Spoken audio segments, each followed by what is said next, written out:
બહુ જ ટેસ્ટી અને ખૂબ જ ઓછા ખર્ચમાં ગેસ ચાલુ કર્યા વગર જ ફક્ત 5 થી 7 મિનિટમાં બની જતી સુપર ટેસ્ટી મીઠાઈની રેસીપી આજે આપણે જોવાના છે ફ્રેન્ડ્સ। તો એન્ડ સુધી જરૂરથી જોજો અને ટ્રાય કરજો। વિડીયો ગમે તો લાઈક કરજો। ચેનલને હજુ સુધી સબસ્ક્રાઈબ ના કરી હોય ફ્રેન્ડ્સ તો જરૂરથી સબસ્ક્રાઈબ કરી લેજો। અહીં મેં ડેસિકેટેડ કોકોનટ લીધેલું છે, સૂકું નાળિયેરનું છીણ। કોઈપણ કરિયાણાવાળાની શોપ પર તમને ઇઝીલી મળી જશે। એને મિક્સર ગ્રાઇન્ડરમાં નાખી અને ઓન ઓફ કરીને એટલે કે બંધ ચાલુ કરીને 2 થી 3 વખત પીસી લીધેલું છે, જેથી એકદમ બારીક થઈ જાય। તો ઓલરેડી એ ડેસિકેટેડ કોકોનટ બારીક હોય છે અને એનાથી પણ વધારે મેં એને બારીક કરેલું છે, એટલે એકદમ સરસ ફાઇન એનો પાવડર આપણે કરવાનો છે। સાથે સાથે અહીં ફ્રેન્ડ્સ આજે મેં જે આવતી હોય છે મિશ્રી એ મેં પીસીને રાખું છું। એને મેં અડધા કપ જેટલી મિશ્રી પીસેલી લીધેલી છે મિક્સર જારમાં। એમાં 2 થી 3 આખી ઇલાયચી આપણે એડ કરીશું અને એને પીસી લઈશું। તો ફ્રેન્ડ્સ ઓલરેડી પીસેલી છે પણ મેં એને ખાસા ટાઈમથી પીસેલી છે એટલે અંદર થોડું ગાંઠા જેવું થઈ ગયેલું છે, એટલા માટે મેં ફરી પણ એને પીસી લીધેલી છે।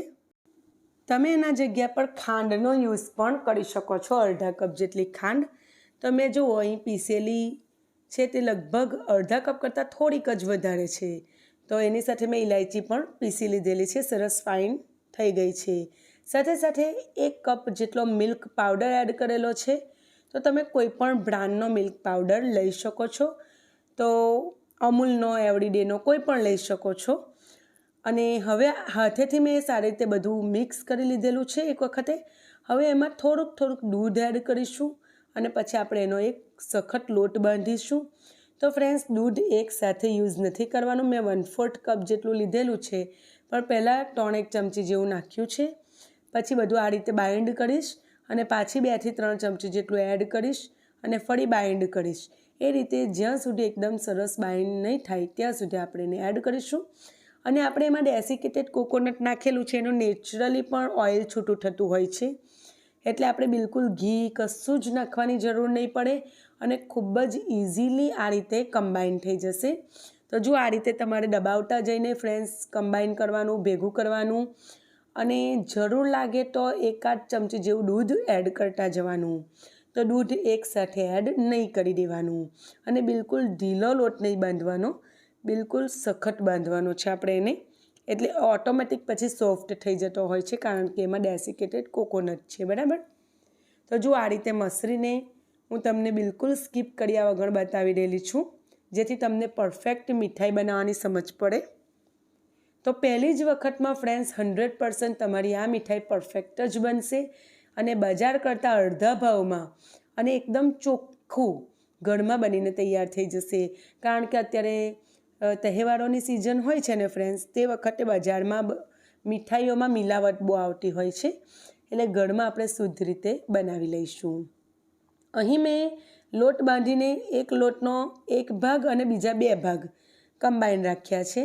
તો આ 1 ભાગ જે કરેલો છે એમાં આપણે ઓરેન્જ ફૂડ કલર એડ કરેલો છે, તો એના જગ્યા પર તમે કોઈ પણ તમારી પસંદનો બીજો કલર એડ કરી શકો છો, અથવા તમારે કલર એડ ના કરવો હોય તો તમે એમાં કેસર થોડુંક દૂધમાં પલાળીને રાખો અને એનાથી પછી તમે એ લોટ બાંધશો અડધા ભાગનો તો પણ એમાં કલર આવી જશે, એ તમારી ચોઈસ છે।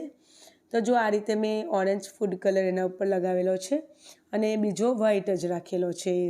હવે અહીં મેં એક પાટલી લીધેલી છે, તમે કોઈ પણ વસ્તુ લઈ શકો છો, બરાબર। અને એના ઉપર બટર પેપર મેં મૂકેલું છે, બટર પેપરના જગ્યા પર તમે પ્લાસ્ટિકની શીટ પણ લઈ શકો છો।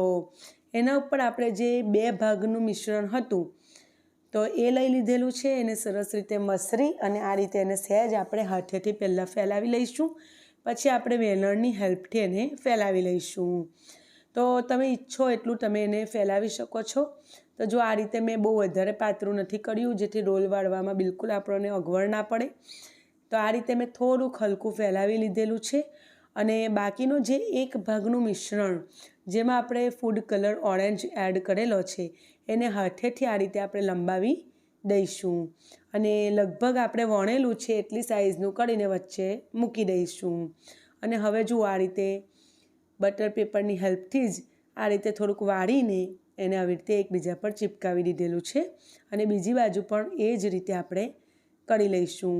તો ખૂબ ઇઝીલી થઈ જાય છે, બહુ વાંધો નથી આવતો. થોડી સાવધાની રાખીને કરશો એટલે ખૂબ જ સરળતાથી થઈ જાય છે. અને પછી આ રીતે હાથેથી થોડુંક દબાવતા જઈને એનો રોલ કરી લઈશું. જુઓ આ રીતે છે ને, તો પૂરેપૂરું ભલે કવર નથી થયું પણ બહુ મસ્ત મીઠાઈ લાગશે. કવર થઈ જાય તો ઘણું સારું અને આવડે તો પણ કંઈ વાંધો આવતો નથી. હવે ઉપર આપણે ગાર્નિશિંગ માટે પિસ્તાની કતરણ નાખી શકીએ, અથવા મેં અત્યારે ડેસિકેટેડ કોકોનટ એકદમ સિમ્પલ વેમાં કર્યું છે એટલા માટે એડ કર્યો છે, કારણ કે બધાના ઘરમાં સિલ્વર વર્ક નથી હોતું કે પછી દરેકના ઘરમાં પિસ્તા પણ નથી હોતા. એટલે આ રીતે આપણે જે ખૂબ સરળ પડે એ રીતે આ મીઠાઈ આપણે બનાવી છે. આ રીતે રોલ કરી દીધેલું છે અને પછી આપણે એને 15 મિનિટ સુધી ફ્રોઝરમાં મૂકી દઈએ છીએ. તમે એને બહાર રાખવા ઈચ્છો તો પણ રાખી શકો છો, અડધાથી 1 કલાક સુધી, અને પછી કટ કરો તો પણ ચાલે. મેં 15 મિનિટ સુધી એને ફ્રોઝરમાં મૂકેલું, ફ્રીજના ઉપરના ભાગમાં. પછી હું તમને ખોલી અને કટ કરીને બતાવી દઉં છું. તો જુઓ બહુ મસ્ત સેટ થઈ ગયેલી છે 15 મિનિટમાં. તો ફ્રોઝરમાં બહુ ઝડપથી સેટ થઈ જતી હોય છે અને એના ઉપર તમે જોઈ શકો છો સરસ રીતે આપણો જે ડેસિકેટેડ કોકોનટ છે એ પણ સરસ ચોંટી ગયું છે. હવે હું તમને કટ કરીને બતાવું છું. તો બહુ ઇઝીલી કટ થઈ જતું હોય છે. જો શાર્પ નાઇફ હોય તો વધારે સારી રીતે કટ થઈ જાય છે. તો આ રીતે જો આપણે બધા જ રોલને કટ કરી લઈશું. તો ફ્રેન્ડ્સ, આમાંથી તમે પેંડાનો શેપ પણ આપી શકો, પણ આપણે તો તહેવારોવાળી મીઠાઈ બનાવી રહેલા છે એટલે થોડું એનું ગાર્નિશિંગ સારું હોય ને લુક સારું લાગે અને ખાવામાં પણ ખૂબ સરસ બનતી હોય છે. તો તમે જોઈ શકો છો આ રીતે ફ્રેન્ડ્સ બધા રોલ મેં બનાવીને રેડી કરી લીધેલા છે અને કેટલી ફાઇન ડિઝાઇન લાગે છે અને જોવામાં અને ખાવામાં સુપર લાગે છે, બજારથી પણ સરસ. અને મેં કીધું એમ કે ચોખ્ખું ઘરમાં બનાવીએ એટલે એકદમ કમ્પ્લીટ ચોખ્ખાઈવાળું બને, એવું તમે જરૂરથી ટ્રાય કરજો. વિડીયો ગમે તો જરૂરથી લાઇક કરી દેજો ફ્રેન્ડ્સ, અને તમે પણ આ મીઠાઈને ટ્રાય કરજો. તમને કેવી લાગી મને કમેન્ટ સેક્શનમાં કહેજો. મારી આ રેસીપી તમે કયા શહેર અને કયા દેશમાંથી જોઈ રહેલા છો ફ્રેન્ડ્સ, તમારા નામ સાથે જરૂરથી જણાવજો. ફરી મળીશું નવી રેસીપી સાથે. ત્યાં સુધી આવજો. Take care. બાય.